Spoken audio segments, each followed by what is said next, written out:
Hey guys, welcome to the clubhouse. I'm Billy Jackson. This is my cat Tack, and today we're going to be reviewing my number 5 pick on my top 10 comic book list, and that is the 2012 movie The Avengers. I watch this movie at least once a year, just because it's totally awesome.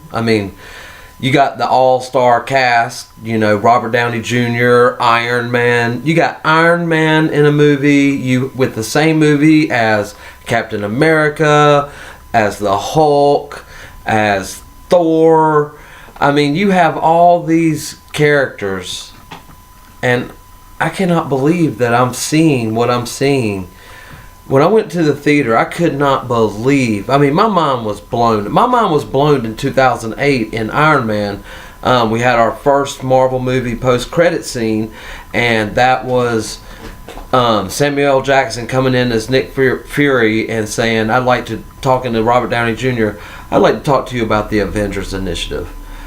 I remember looking at my buddy like, are you serious? That's before all this big stuff. Of course we had X-Men and we had Spider-Man and we had Batman, but a team of superheroes coming together, how are they going to do this? I never thought that things that I've been reading, I was going to be seeing on the big screen.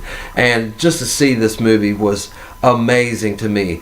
And I saw it 2 or 3 times in the theater, and each time is just better and better and better. And I could watch it today, and I still think it would be better than it was the last time I watched it.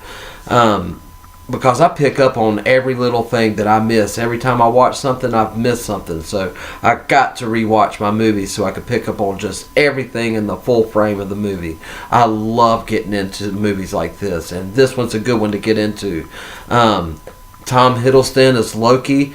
I didn't even know who he was until he played the character Loki, and now I love him as Loki. I can't see anybody else doing Loki now. It's one of those great casting choices, as him playing that character, and he owns it. All of these actors own every single one of these characters. There's not a bad one. Chris Hemsworth as Thor. Perfect. They nailed it. Now, granted, I hated Thor Ragnarok just because of it felt like a spoof on all of these Marvel movies that we've been getting, and I love every single one of them. And for them just to kind of make fun of it, to me, was really bad. But now I have to rewatch that movie multiple times, and I'll eventually come around to liking it. I know. Once I just get past this is what I have, I just got to live with it, I'll end up liking it.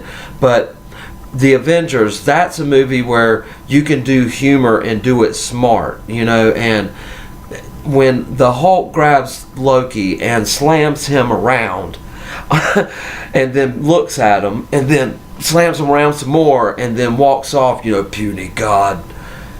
Oh my God, the theater was erupting, and that's what you want in a movie-going experience. You want to be erupting with, 100 other people erupting, and all of you just cheering and you're just all amazed at what you just saw, on screen. And when they put that stuff together, when they did the Hulk, now I didn't like that much The Incredible Hulk with Ed Norton as Bruce Banner. So I was glad that they recasted Mark Ruffalo as Bruce Banner for this movie. Not that I did like Ed Norton's Bruce Banner, but I didn't like the movie overall. I did like General Ross. Betty was fine. But I'm in the minority. I'm one of the guys that's a fan of the Ang Lee Hulk. Even though I didn't like the dad in that movie, he was going too much for the absorbing man thing, and that was kind of ridiculous. But every scene of the Hulk in the movie Hulk was right out of the comics. Grabbing a missile that's flying to kill him, he catches up to it, grabs it, bites it off, spits it out of a helicopter, and blows up the tail end of it. That's straight out of the comic books. I love that movie. But anyway, the Avengers captured the Hulk perfectly, and I was just so proud. I was worried to death, but They nailed it. And then with him and Thor fighting each other. And that's the thing. The heroes don't even... It's kind of true to the comic books how when the heroes meet each other, they're not like, hey, buddy, how are you? They're like, look, who are you? No, who are you? Oh, you want some of this? Bam, and then they fight. All the heroes always fight first before they become a team because they're all headstrong. They're all protective of each other. You know, normally they're narcissistic some of the time. But anyway, that being said, and when they're fighting each other, you have Thor fighting Iron Man. I mean, come on. And Iron Man holding his own. I mean, he would eventually get it, you know, whooped. But he did pretty good, I thought, against Thor. And then Captain America comes in and splits them up and brings them together because that's Captain America's power. He may be super strong and all that and tactical and fighting abilities, but he also has the ability to inspire. And that's the biggest power of Captain America, is being able to inspire someone. And he inspires the team to come together. And then they're fighting the Chitauri coming down and Loki and everything. It's just action-packed. I mean, from beginning to end, the first 5 minutes to the last 5 minutes is just action-packed. And then what do we get? The post-credit scene for Avengers? We get Thanos. And I recognize Thanos right off the bat, but, you know, most of the people in the theater didn't, you know, and I actually let some of the people in my row know who Thanos was, and they were like, what? So it was a pretty cool experience for that the first time I went to go see this movie. But the thing that got me the most, and people don't know this, and I'm going to give you a good spoiler on what's to come in Infinity War if it's right, is that when they introduced Thanos in Avengers in the post-credit scene,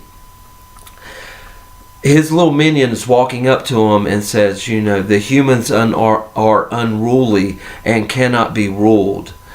To challenge them is to court death. And then Thanos stands up. That's when he stands up and looks around his corner and gives that smile, because to court death. And he doesn't mean to court the actual, you know, the physical, you know, ability to kill someone, you know, not that kind of death. He's talking about courting the personification of death, the woman that is death in the Marvel universe, in the comics at least.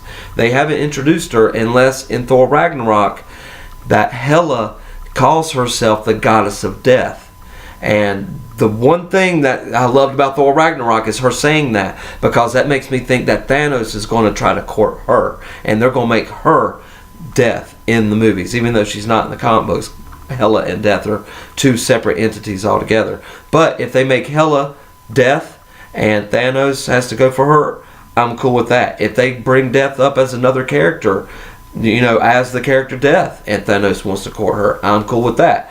But if they don't do death at all, and it's all about just Thanos ruling the universe or whatever, then I'm going to be pissed, because the reason why he's getting the gauntlet is to attract the personification of death, to attract her, to get her to like him, because she always just blows him off. And then when he gets in the comic books, when he gets all the gems, you know, he snaps his fingers and half of the universe dies, and he just does it just to impress her, and it doesn't, and that's when everybody just fights him and everything. But anyway, I know they're probably not going to go that deep into the route, but I hope they do something, and he better snap his fingers at the end of Infinity War. I'm telling you, it's going to happen. I'm calling it right now. Anyway, guys, I can go on. I'm sorry I went on for 9 minutes, but this is just one of my favorite films. It's number 5 on my list. The other ones are even better, in my opinion. But what do you think about Avengers? Have you seen it? Let me know in the comments below. Remember to like my videos and subscribe to my channel. And as always, make yourself happy every day, guys. And the only way to do that is to remember, the only thing stopping you is you stopping. Bam!